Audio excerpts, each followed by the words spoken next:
हाउ two manage cynical hostility या इन्हनि ख़्यालनि सां कीअं मुंहुं ॾिजे त माण्हू फुरण लाइ वेठा आहिनि, माण्हू तकलीफ़ ॾियण लाइ वेठा आहिनि, कोई सॼणु न आहे।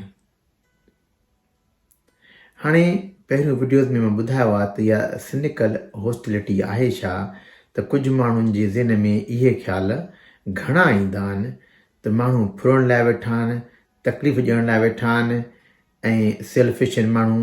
कुझु त वाक़ई बि आहे दुनिया ई, पर उन्हनि खे जिन खे सिनिकल हॉस्टिलिटी घणी हूंदी आहे इहे हर ॻाल्हि में घणे क़दुरु ईअं सोचींदा आहिनि। हुन जा कई सबब हूंदा आहिनि। हिकु त जेनेटिक हूंदो आहे, कुझु माण्हू जीन्स में, कुझु फैमिलीज़ में इहो ट्रेट हूंदो आहे।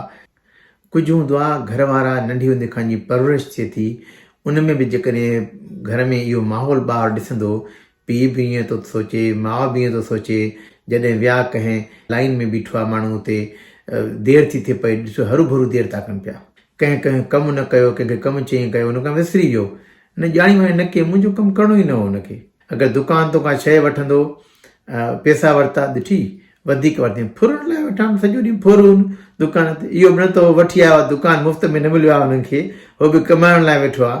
पाण जॾहिं कमाईंदा त का वॾी ॻाल्हि न आहे, पर जे ॿिए कमाइण लाइ वरितो त फुरू वेठा आहिनि। ऐं टियों अटैचमेंट जो बि हूंदो आहे। नंढे हूंदे अगरि पीउ माउ सही ख़्यालु न ॾिनो आहे, ॿार ईअं निंदरकनि वांगुरु पलियो आहे, त पोइ छा हूंदो आहे, हुनखे ज़हन में वेझी वेंदो आहे त माण्हू जेके आहिनि सॼणा न आहिनि, पंहिंजा प्यारा घर वारनि ई ख़्यालु न कयो मुंहिंजो, त ॿिया कहिड़ो ख़्यालु कंदा। अलावा जिन माण्हुनि खे इहा सिनिकल हॉस्टिलिटी हूंदी आहे, उन्हनि में जेको आहे रत जी शुरियानियूं जेके आहिनि न, उन्हनि में बि सोढ़ी थी वेंदियूं आहिनि, अंदरि कोलेस्ट्रॉल ॼमी वेंदो आहे उनमें घणो, पोइ उन्हनि खे हार्ट अटैक जा चांस वधीक थींदा आहिनि। ऐं जिनखे वरी अॻु में ई आहे कार्डिक हार्ट अटैक थियो आहे, उनखे चांस ॿीहर थियण जा वधीक हूंदा आहिनि। पर जॾहिं उहा सिनिकल हॉस्टिलिटी, इहा सोच जो अंदाज़ चेंज थो थिए उहो, त उन्हनि में जेको आहे हार्ट अटैक जा चांस घटिजी वेंदा आहिनि वरी।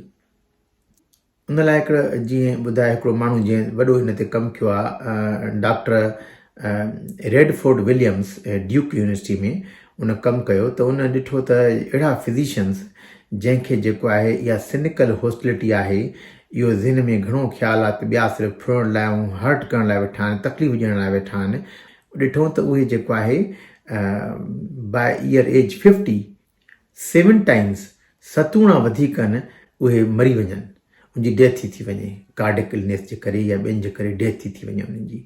7 टाइम्स मोर लाइकली टू डाई, यंग एज में, 50 एज में मरी था वञनि पिया। ॿियो हिकिड़ो डॉक्टर पीटर कोफमैन जेका हिकु स्टडी कई, त जेके माण्हू जंहिंमें इहा एंगर आहे, काफ़ी कावड़जी था वञनि पिया, इन साड़ में अची था वञनि पिया, त माण्हू तकलीफ़ था ॾियनि, माण्हुनि जूं उहे ॻाल्हियूं ज़हन में आणनि था पिया त हिन ॾुख ॾिनो, तकलीफ़ ॾिनी।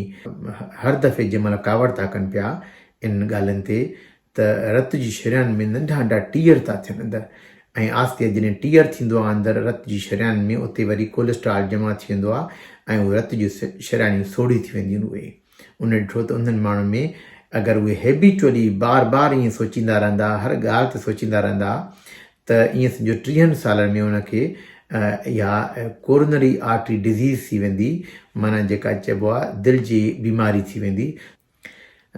छो त हाणे साबित इहो थियो न, एंगर इज़ सुसाइडल, माना असां अगरि कावड़ कयूं था हर दफ़े, त माना पाण जी हिकिड़ो ख़ुदकशी था कयूं, असां पाण ख़तमु करण लाइ सोचूं था। त इहो बि ज़हन में यादि करिणो आहे, जॾहिं बि इहो जॾहिं सोचूं था इन ते ईअं तीसो अचे थो, कावड़ अचे थो, त सोचे त मां इहो पंहिंजो ॾींहुं घटायां थो पियो, ज़िंदगी घटायां थो पियो पंहिंजी। इहा त हाणे हुन जेको आहे रेडफोर्ड विलियम्स जेके तरीक़ा ॾिठा, हुन में पहिरियों तरीक़ो जेको आहे आइडेंटिफिकेशन, इहो पहिरियों त सुञाणिजे त इहो वाक़ई में मसइलो आहे, ऐं उनखां पोइ उन सिचुएशन खे रिप्रेज़ कयूं, उनखे ॿिए तरीक़े सां सोचूं। अगरि मां एलिवेटर ते बीठो आहियां, लिफ्ट जो इंतज़ारु थो कयां, ईअं ख़्यालु अचे त भई मां मथे ज़ोरी रोकियूं वेठा आहिनि माण्हू, ॿियनि जो ख़्यालु कोन्हे, त इहो सोचे मुमकिन आहे उहो बीठा हुजनि हुते, त कंहिं माण्हू ॿिए खे अचिणो आहे, को बीमार आहे अचिणो आहे, या ॿियो को सबबु आहे, या अगरि दुकानदार को वठे त भई उनजा बि पंहिंजा जेको आहे ख़र्च आहिनि। माना नंबर पहिरियों त आइडेंटिफाई कजे प्रॉब्लम, नंबर ॿियो एम्पैथी कजे, माना ॿिए जे जूते में पंहिंजो पेर विझी ॾिसजे, ॿिए जे जूते में पंहिंजो पेर विझी ॾिसजे, त ॿिए सां को मसइलो बि हूंदो उन जे तरीक़े सां बि सोचिजे, सिर्फ़ु न त पंहिंजे तरीक़े सां सोचिजे। ॿियो इहो आहे जॾहिं उहे माण्हू घर बि ईंदा न, उहा सिचुएशन मां निकिरी बि ईंदा न, त बि उहे ख़्यालु ईंदा ॾिस माण्हू ईअं आहिनि, माण्हू फुरण लाइ वेठा आहिनि, माण्हू टॉर्चर ॾियण लाइ वेठा आहिनि, तकलीफ़ ॾियण लाइ वेठा आहिनि, दुनिया फोरू आहे। पोइ जॾहिं ख़्यालु ईंदा त उनखे पास पटणो हुजे, स्टॉप बाबा, हाणे खोड़ सोचो इहो ॻाल्हि। पोइ पाण खे डिस्ट्रैक्ट करण जूं ॿियूं टेक्निक करे सघे थो माण्हू। डिस्ट्रैक्ट कीअं करे? टीवी ॾिसी माण्हू डिस्ट्रैक्ट कंदो। ऐं टीवीअ में बि इहे माण्हू ओड़ा ड्रामा न ॾिसे जिन में छड़ो इहो हुजे त माण्हू ज़ालिमनि, माण्हू मारनि था, माण्हू फुरनि था, पोइ त वरी पकी थींदी थी ॻाल्हि उहा। के माण्हू दोस्त वेठा ठाहींदा आहिनि जेके ईअं ई सोचींदा आहिनि, हम दोस्त हिकिड़ा हूंदा आहिनि, सभई ईअं सोचींदा त माण्हू फुरण लाइ वेठा आहिनि, अञा माना उहो रील अञा पको थींदो वेंदो ज़हन में। न, डिस्ट्रैक्शन करण लाइ ॿिए ख़्याल को म्यूज़िक ॿुधी, ॿियो को ज़हन ॿिए पासे आणिजे।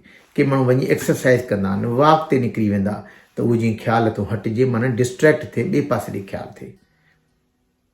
ॿियो वरी इहो आहे त माण्हू साइंटिफिक ॾिसे, पाण खे माण्हू ॾिसे भई जेकॾहिं कंहिं ज़्यादती कई बि आहे मूंसां, उन त ज़्यादती कई, हाणे जेको मां पाण खे एंग्री थियां थो, मां कावड़ थो कयां, मां गुस्सो थो कयां पाण खे, एंगर इज़ सुसाइडल। मां पंहिंजो पाण खे तकलीफ़ थो ॾियां। हाणे नुक़सानु मुंहिंजो थो पए थियां, हो त घर वेठो आहे, दुकानदार त हाणे वेठो हूंदो, घर में वेठो हूंदो, ऐश सां वेठो हूंदो, मां पाण खे तकलीफ़ थो ॾियां। ॿियो तरीक़ो है पॉज़िटिविटी आणिजे आहे ज़िंदगी में। पॉज़िटिविटी आणिबी आहे जॾहिं इहो आहे त ॿिए लाइ पॉज़िटिव सोचबो आहे। त माना इहो थींदो जीअं असां हर मज़हब में, हर धर्म में, हर स्पिरिचुअली ॿुधायल आहे, असां पाण में सभु भाउर आहियूं हिक ॿिए सां। असां जेके सभु जेके ॼावा आहियूं, इनोसेंट ॼा आहियूं। असां सभु जेके आहिनि आत्माऊं या माण्हू जेके आहियूं, इनोसेंट आहियूं। असां सभु सोल जेके इनोसेंट आहियूं, ॼावा आहियूं, त कंहिंखे बि दिलि में बुग़्ज़ का परेशानी न हुई। हाणे जेको बि करे मूंसां ख़राबु बि हले थो पियो, इहो अलाए कहिड़े मसइलनि जे करे हले थो, अलाए कहिड़ी हुन सां परेशानियूं थियूं आहिनि, अलाए कहिड़ा हुन सां तरीक़ा थिया आहिनि, पोइ ईअं रिएक्ट थो करे उहो। त उनखे असां जेकॾहिं पंहिंजो थी ॾिसंदासीं, भई हिकिड़ो असांजो जीअं चइबो आहे स्पिरिचुअली असांजा सभु पाण में आदम जी औलाद आहियूं, सभु पाण में भाउर भेनर आहियूं, या सभु असां उहा ई आत्मा आहियूं, हिकु आत्मा जा हिसा आहियूं, सभु असां ॼमण सां इनोसेंट आहियूं। त पोइ असां पॉज़िटिव सोचींदासीं, उहा जेका शिदत आहे कावड़ जी, नफ़रत आहे जेका, उहा घटिजी वेंदी आहे। पोइ असां जेको आहे कंपेशन पैदा थींदो, ॿिए लाइ असांखे जेको आहे हमदर्दी पैदा थींदी, एम्पैथी पैदा थींदी असांखे। ॿियो जेको आहे सेल्फ कंपेशन।